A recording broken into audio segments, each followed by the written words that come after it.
गृह मंत्री ही वो व्यक्ति हैं जिन्होंने पहले कहा था। अब आप देखिए कि मतलब क्या क्या लिंक है, सीएए, फिर एनआरसी, और फिर वो पॉपुलेशन रजिस्टर। ये तो खुद उन्होंने कहा है आज से 4 साल पहले। अब वो कह रहे हैं कि कोई मतलब नहीं है। क्या मतलब है उनका इस तरह की बातें करने का? दरअसल जहां पर उनकी अपनी सरकार है, वो चाहते थे कि इसको लागू करके सीए को यहाँ सांप्रदायिकता के आधार पर पोलराइजेशन हो, विभाजन हो। वो हो नहीं रहा है। असम में उनके जो अपने समर्थक हैं वो हड़तालें कर रहे हैं, वो सीए के दस्तावेज को जला रहे हैं, वो इसका विरोध कर रहे हैं।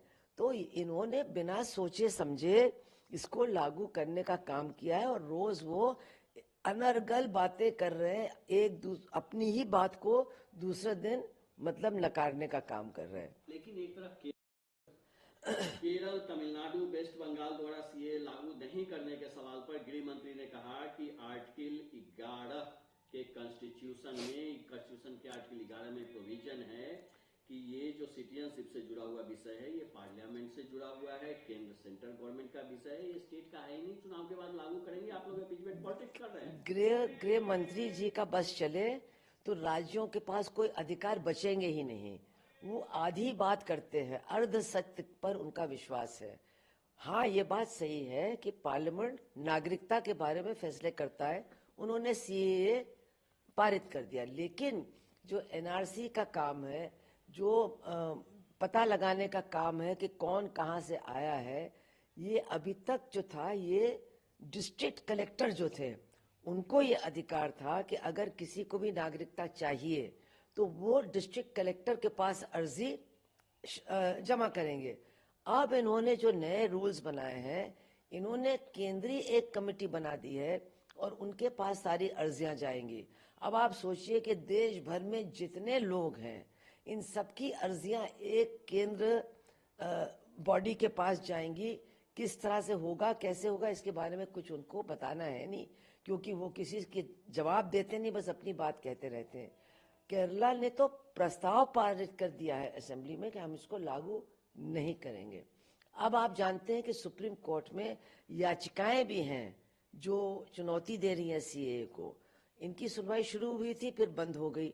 अब कल 2 लोग जिन्होंने पहले याचिका डाली थी इसके खिलाफ, इसमें डीवाईएफआई है, democratic youth federation of India, उन्होंने कल फिर सुप्रीम कोर्ट से कहा है कि पहले हम लोगों की याचिकाओं पर सुनवाई कीजिए, उसके बाद ही इसको लागू होने दीजिए, इसको स्टे कर दीजिए।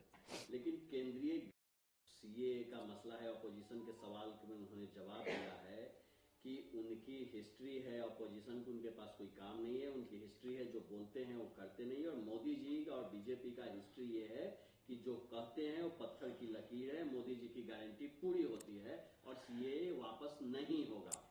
वो तो होगा या नहीं होगा, सीए का क्या होगा, अब तो ये सुप्रीम कोर्ट फैसला करेगी। हाँ, ये मैं मानती हूँ कि मोदी जी हों या ये शाह जी हों, ये तो समझते हैं कि ये सुप्रीम कोर्ट के भी ऊपर है, लेकिन अभी तक वो उसके ऊपर नहीं है। इसलिए उनको इस तरह की गृह मंत्री होते हुए बातें नहीं करनी चाहिए।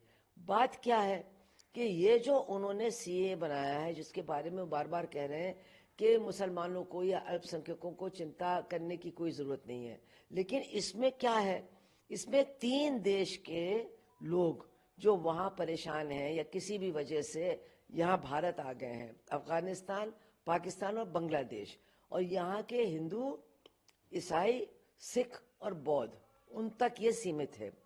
तो वहां मुसलमान भी हैं, अगर मान लीजिए वो परेशान है और वो आए हैं, उनका क्या होगा, उसका कोई मतलब नहीं है। तो नागरिकता देने का सवाल धर्म से तो इन्होंने जोड़ा है सीएए में। दूसरी बात, श्रीलंका से बहुत लोग आए हैं जो तमिल मूल के हैं। श्रीलंका का नाम उन देशों में नहीं है जहां से आए हुए लोगों को नागरिकता मिलेगी, तो उनको क्यों छोड़ दिया गया है? उन्होंने कौन सा पाप किया है? तो ये तो बैडली ड्राफ्टेड बिल है, और ये जो उन्होंने नियम बनाए हैं, नियमावली बनाई है, ये तो और भी ज्यादा बैडली ड्राफ्टेड है। लेकिन ममता बनर्जी के केंद्रीय गृह मंत्री ने पश्चिम बंगाल ममता बनर्जी के सीए के विरोध पर कहा है कि वह दिन दूर नहीं है जब बीजेपी पश्चिम बंगाल में सत्ता में आएगी और घुसपैठियों को रोकने का काम करेगी। अमित शाह बहुत दिव्य स्वप्न देखते हैं। अभी तो पश्चिम बंगाल में चुनाव असेंबली के होने नहीं है, और या तो उन्होंने सोचा होगा कि वो सरकार को बर्खास्त करेंगे, क्या सोचे वही जानते हैं। अब उनके जो सीए की नियमावली निकली है उसका क्या हो रहा है पश्चिम बंगाल में। इन्होंने सोचा था कि जो बांग्लादेश से आए हुए मातुआ समुदाय के लोग हैं वो इसको बहुत वेलकम करेंगे, इसका स्वागत करेंगे और इनको वोट मिल जाएगा।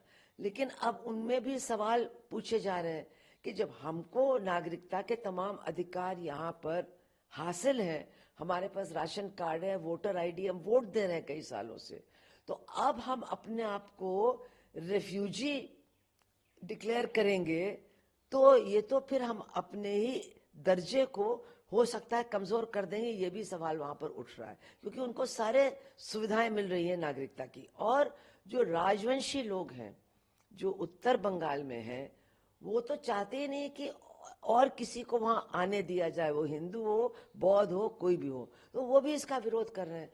तो बिना सोचे समझे जब आप इस तरह का काम करेंगे, जैसे आपने नोटबंदी की, जैसे आपने तमाम फैसले लिए बिना सोचे समझे, तो फिर पहले तो लोग समझ नहीं पाते थे, अब तो विरोध हो रहा है और बहुत जबरदस्त विरोध हो रहा है ये जो सीए को लेकर के ये कर रहे हैं। अरविंद के किया है जिसमें उन्हें सम्मन किया गया था ईडी को सामने पेश होने के लिए जो कहा गया था, और वो मेट्रोपॉलिटन मजिस्ट्रेट के सामने गए हैं, एडिशनल मेट्रोपॉलिटन मजिस्ट्रेट के सामने। अरविंद केजरीवाल और तमाम लोग जिनके ऊपर मुकदमे चल रहे हैं वो तो सब समझ रहे हैं और जनता भी समझ रही है। समस्या क्या है कि चूंकि केवल विपक्ष के लोगों को चिन्हित किया जा रहा है तो बहुत सारे लोग समझते हैं कि ये निर्दोष हैं। अब वो निर्दोष हैं या नहीं है इसी पर सवालिया चिन्ह पड़ गया है, क्योंकि सरकार इतने मतलब जिसको कहते हैं गैर न्यायपूर्ण तरीके से लोगों को जो विपक्ष में चिन्हित कर रही है। और अगर वो चले जाते हैं भाजपा में तो फिर वो दूध के धिलों हो जाते हैं। ये भी लोगों के सामने आ रहा है कि आज आप किसी को भ्रष्ट कह रहे हैं, वो अगर आपकी पार्टी में चला गया तो फिर वो भ्रष्ट नहीं है, तो फिर हो सकता है वो भ्रष्ट था ही नहीं, हो सकता है भ्रष्ट आप ही है। ये भी सवाल अब जनता उठा रही है।